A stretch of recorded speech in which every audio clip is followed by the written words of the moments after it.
complicit, sympathetic to the insurrection. That's how I would describe many of the Republicans that we saw in the courtroom, in the Senate chamber yesterday for day 2 of the Trump trial in the Senate. It was a sight to see. We saw a lot of the presentation from very capable House managers, very capable. Saw a lot today. Don McKay in the morning. I am here, and so glad that you could join me. So many things to get into today. The Senate adjourned and will resume later on today for day 3 of this Trump trial. And while I feel that the conclusion has already been determined, meaning that the Republicans, no matter what you show them, they're going to come up with excuses as to why they say Trump had nothing to do with it.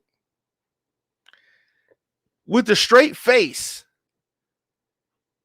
some of these Republicans, like the idiot Lindsey Graham, are going to with a straight face, say that Trump had nothing to do with it. I mean, you have so many that are in the Senate as a potential, as an actual juror that had something to do with this, i.e. Josh Hawley, i.e. Ted Cruz, i.e. Lindsey Graham, and some of the other idiots. So the Trump trial today, videos, never before seen videos, showing harrowing footage, but it also focused on Trump's words. New riot video showed Officer Eugene Goodman pointing Mitt Romney, Senator Romney, to safety.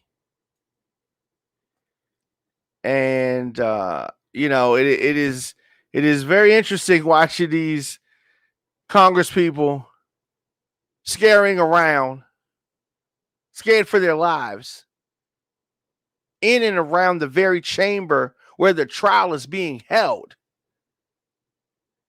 But some of the folks like Josh Hawley, Ted Cruz, acting like they're not even paying attention to the very important videos, the very important information that is being placed in front of them. It is disgraceful behavior.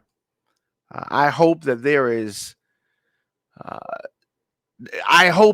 some type of a commission that really investigates some of these senators.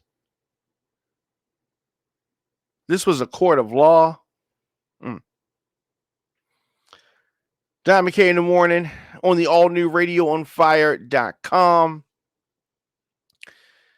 And here on Don McKay in the morning, we deliver breaking news, adult conversation, covering topics that are important to Black culture. Visit radioonfire.com for our original radio, podcast, and TV programs. So we're talking about the harrowing footage that we saw. House Democrats opened their first day with arguments in former President Donald Trump's impeachment trial. And that first day was very eye-opening. Very eye-opening. He assembled, inflamed, and incited his followers to descend upon the Capitol. Impeachment manager, Representative Jamie Raskin, said, He's a Democrat of Maryland. This is true. This is very true. Trump's words came back to haunt him. Right? January 6th is not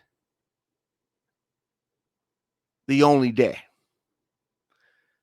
January 6th was the result of months and months of former President Trump stoking a lie. Stoking a lie. Whether or not his supporters believed it, he knew it was a lie. Many senators in this impeachment trial know it was a lie. Yet they want to hold firm, Republicans holding firm, that they are not going to convict former President Donald Trump. We talked earlier about Officer Eugene Goodman. The response under fire of Officer Eugene Goodman and other officers during the January 6th attack was the central argument made by the impeachment managers seeking the conviction against former President Trump. We saw footage that showed Mitt Romney walking toward the rioters until an officer turns him around and then he runs in the other direction. We saw that clearly today. Romney told reporters later on he was very fortunate indeed that Officer Goodman was there to get him in the right direction. Wearing a suit and tie and a mask with a blue line, Goodman stood inside the U.S. Senate chamber watching as the footage was shown of his efforts to save lives. We always got to be the one to save people, huh? As we all know now, but for the heroism of Capitol Police Officer Eugene Goodman and every other law enforcement officer who took rioters in a different direction, not the ones that were taking pictures with them, not the ones that were taking them on a tour of the Capitol. Many of the people that sat in that very room, had they run into this Trump mob, Trump's mob of MAGA supporters and whatever else you want to call them, aside from insurrectionists, some people in that very room, had they run into those folks, they may not have been there for this Trump trial. The managers played audio and video, some never seen or heard before. Some footage showing people in the very room who had never seen the footage before. Badly outmanned officers trying to delay or misdirect rioters, some of whom themselves were from other law enforcement agencies. We heard calls made to dispatchers. Officers were heard pleading for help. The desperation in their voices crystal clear. These are some of the things that we heard yesterday. And I'm sure that more things that we're going to hear later on today. We have been flanked and we've lost the line, one officer was heard saying. Now, let's not forget that Capitol Police Officer Brian Sicknick died after the attack. One of 5 people to be killed. 2 other officers committing suicide later. So Goodman has become, and he should be, has become a national hero. He has not spoken publicly about his actions that day. He escorted Vice President Harris to her place at the inauguration ceremony 2 weeks ago after the attack. Other videos shown yesterday depict officers pushing back in vain against rioters' intent on stopping the certification of President Biden's victory over Trump. It was something to see. Speaking during a break in yesterday's proceedings, Senator Romney said that seeing the images of police officers fighting off the violent insurrectionists brought tears to his eyes. That it was overwhelming, distressing, and emotional. And it was. He also said that he looked forward to thanking Officer Goodman when I see him next. Mitt Romney talking about being saved from the insurrectionist in the Capitol. I mean, it's such a crazy thing. One of the impeachment managers brought up the fact that we're in the 20th year, the 20th anniversary of 9/11. 44 Americans gave their lives on that plane that was headed for the Capitol. And ironically, 44 senators thought that Americans should not even see or get a chance to witness this second trial in the Senate of former President Donald Trump. That 44 number. So when we come back, we're going to talk about some of the legal exposure that now citizen Trump has with his many mistakes, and potentially illegal activity, illegal actions, potentially. Let's do this, take a quick break, come back with more of the Diamond K in the morning after this.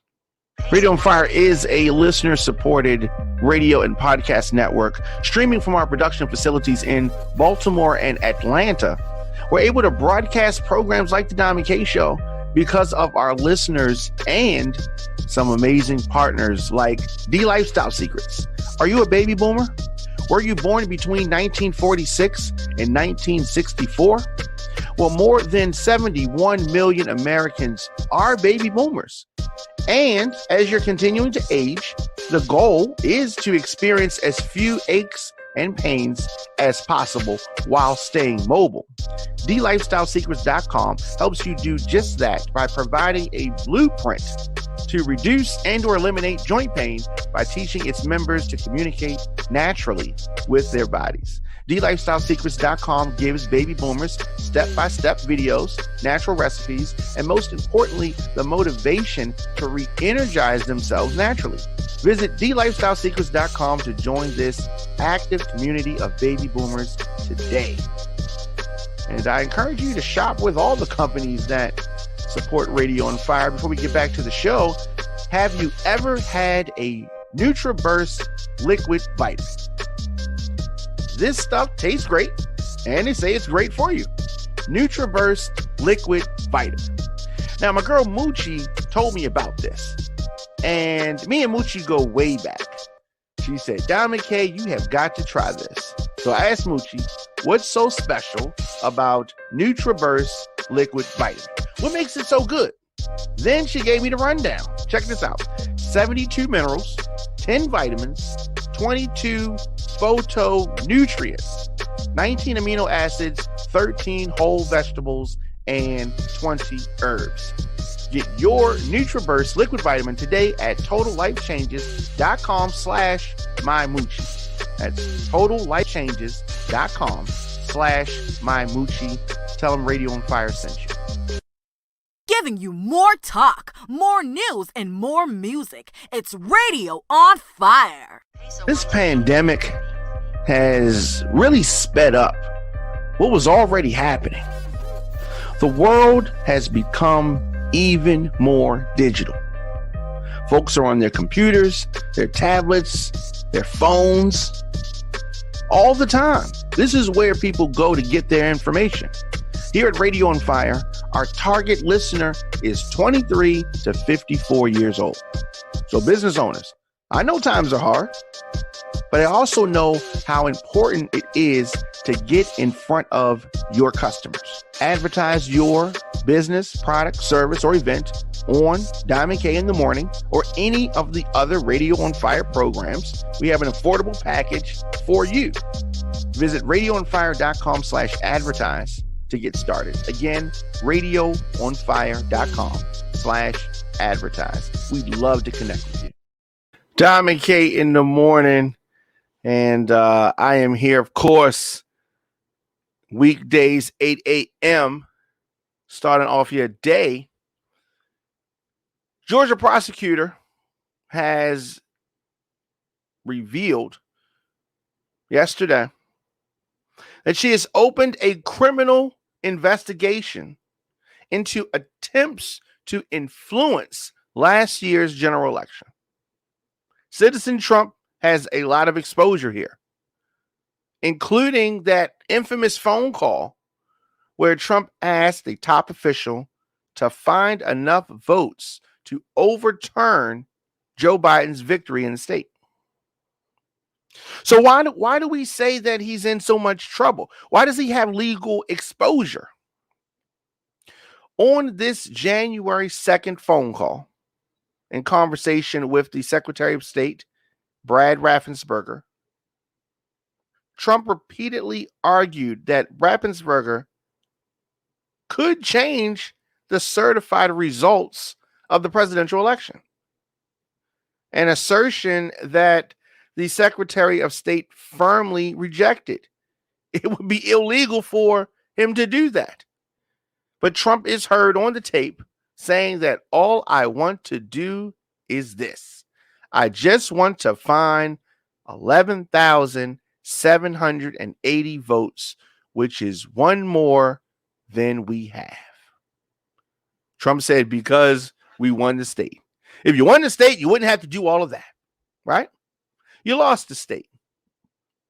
And this is another, ironically, 2 days before what happened at the Capitol was this infamous phone call. And Fulton County District Attorney Fannie Willis, a Democrat, elected to the job in November, did not specifically mention Trump in the letters she sent out to state officials yesterday, announcing her investigation. But the former president has been under intense criticism for the call. Well, that's except for senators, I guess. So this is going to be interesting, seeing where this goes. Trump's conduct violates not only the law, but the foundation on which our democracy is built.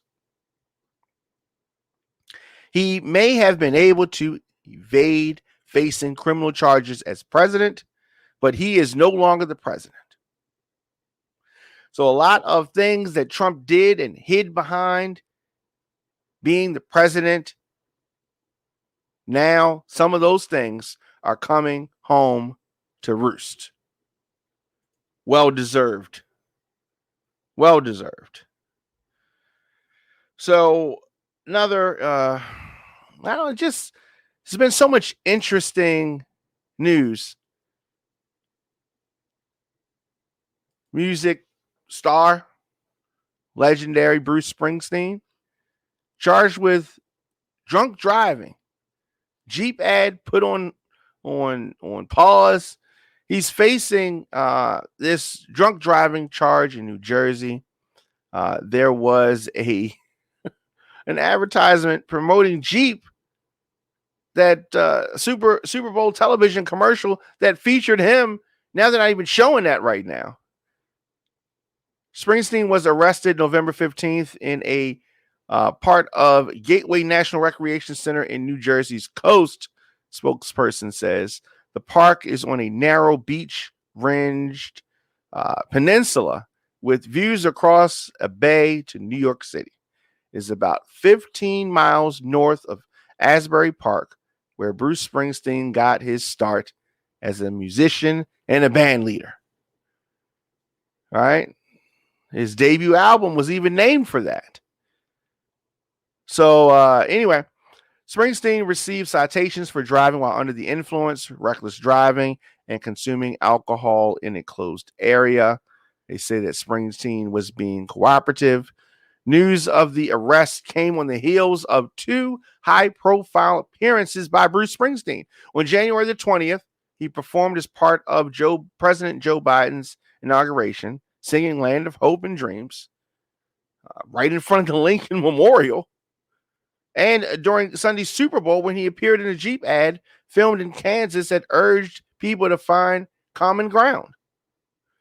Jeep released a statement saying that it would be inappropriate for us to comment on the details of the matter we have only read about and cannot substantiate. But the company said it is also right that we pause our big game commercial until actual facts can be established. Isn't that nice? Aren't they so considerate? So, Baltimore County is working hard to try to enforce compliance with state and local COVID-19 orders. There are fines for not social distancing, $500. Wow, $500. So Walmart, North Point Boulevard in Dundalk, Walmart in Petrie Way in White Marsh, Crafty Crab, Taylor Avenue in Towson, Tony's Pizza on Holabird Avenue. They have to break out $500. According to county records, the task force has fined places like Pennsylvania Dutch Market in Cockeysville $1,000. The aforementioned Walmart stores $500, and the Crafty Crab and Tony's Pizza in Dundalk both fined $500. So since this pandemic began last year, Baltimore County Social Distancing Task Force has issued these fines.